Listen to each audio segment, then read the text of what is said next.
welcome to my channel. My name is Willow Rose Moondancer, and today I want to talk to you about how you can work with your ancestors.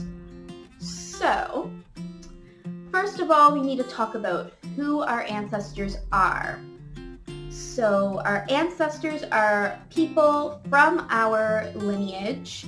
They could be distant relatives, they could be people from your family tree, passed away loved ones, and they are also people from your cultural heritage. So they could be considered elders in your cultural background. If you're like me, who is a white person, I don't really view myself as having any cultural heritage types of ancestors. I mean, I've had a DNA test. I know I'm totally European, Scandinavian, Scottish, British.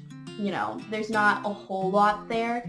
I can maybe pull from like more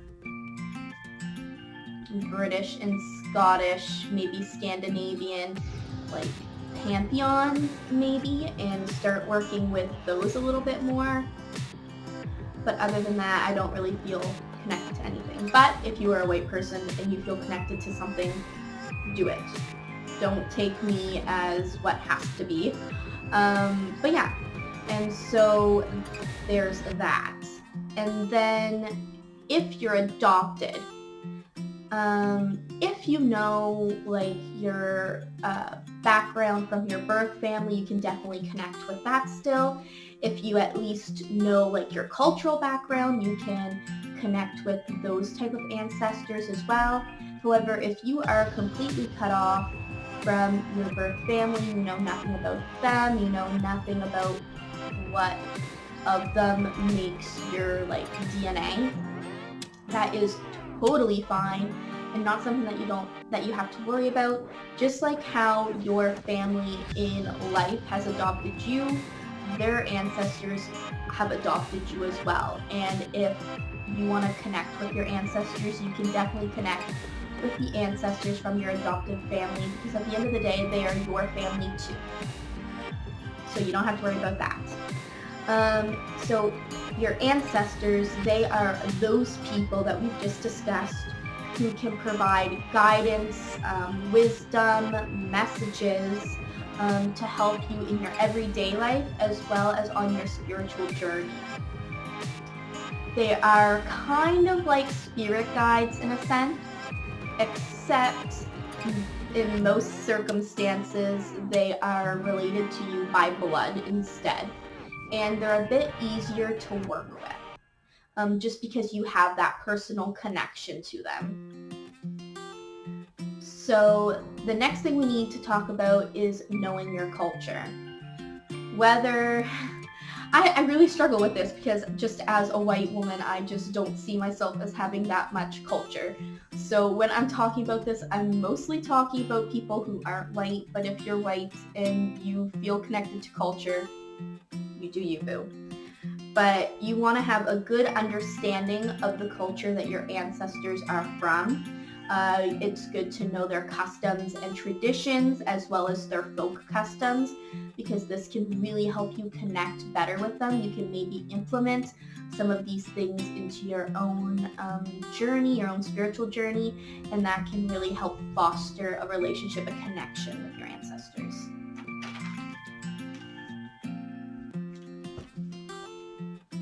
So now we know who our ancestors are and how we can better connect with them.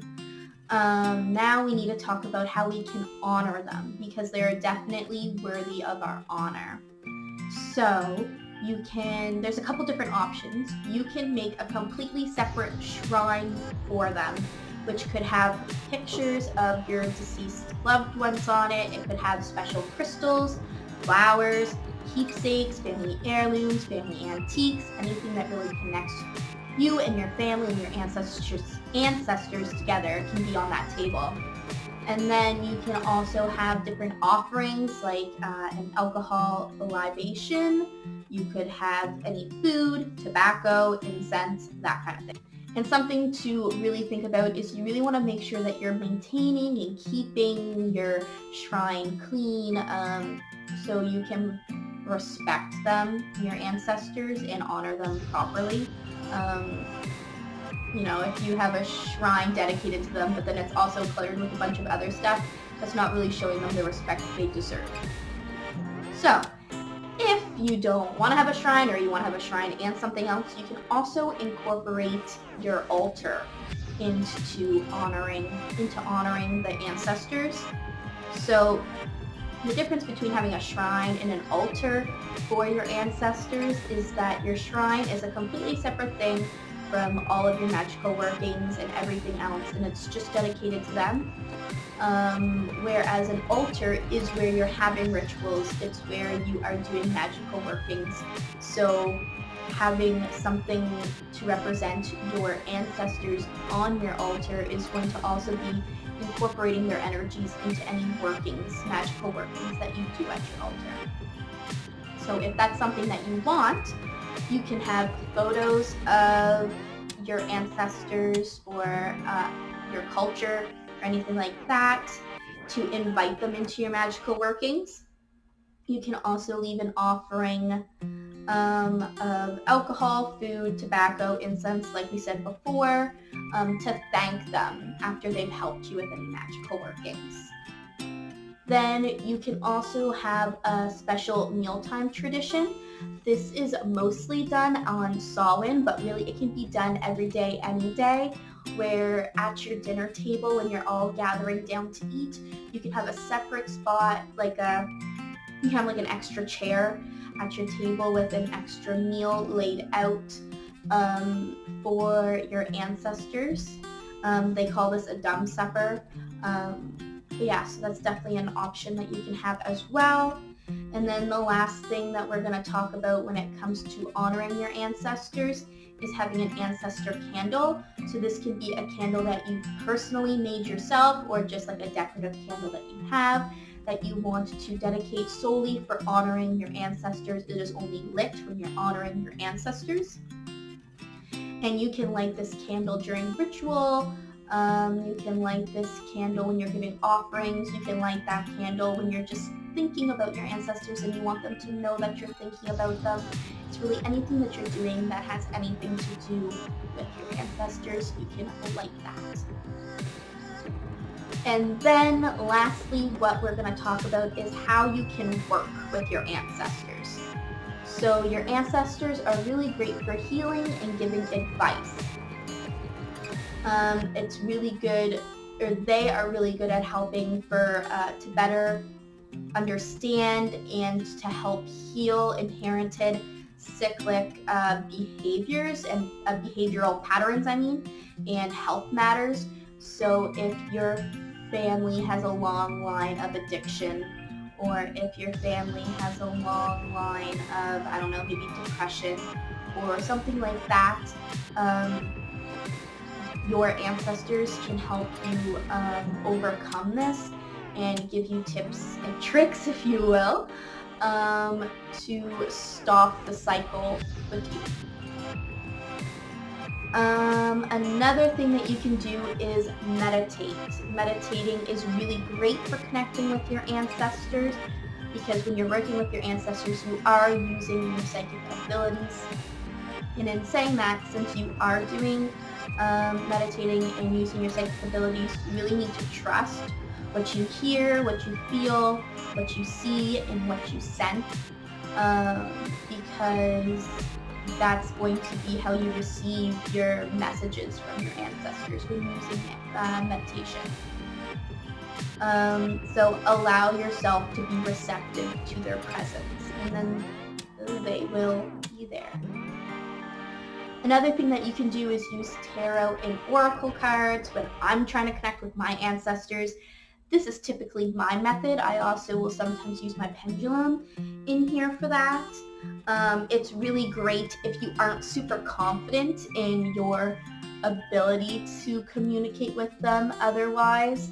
I'm not very confident in meditation in general, but especially trying to use meditation as a tool of communication.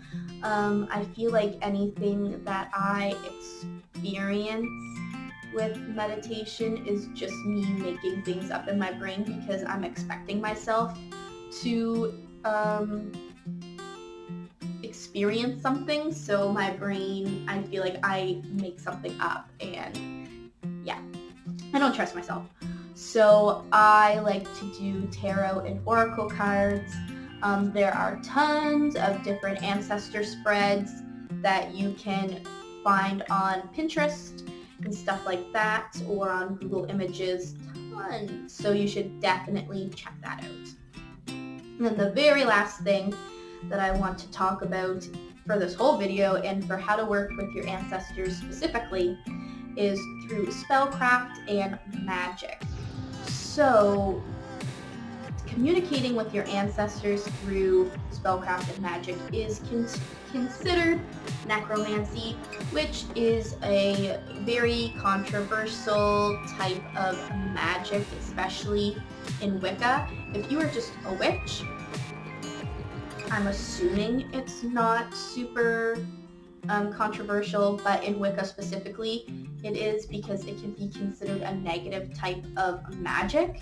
I'm not going to really go into necromancy in this video, but I have made a video about necromancy previously, which I'll leave a link to up here, and you should definitely check that out if you want to know more.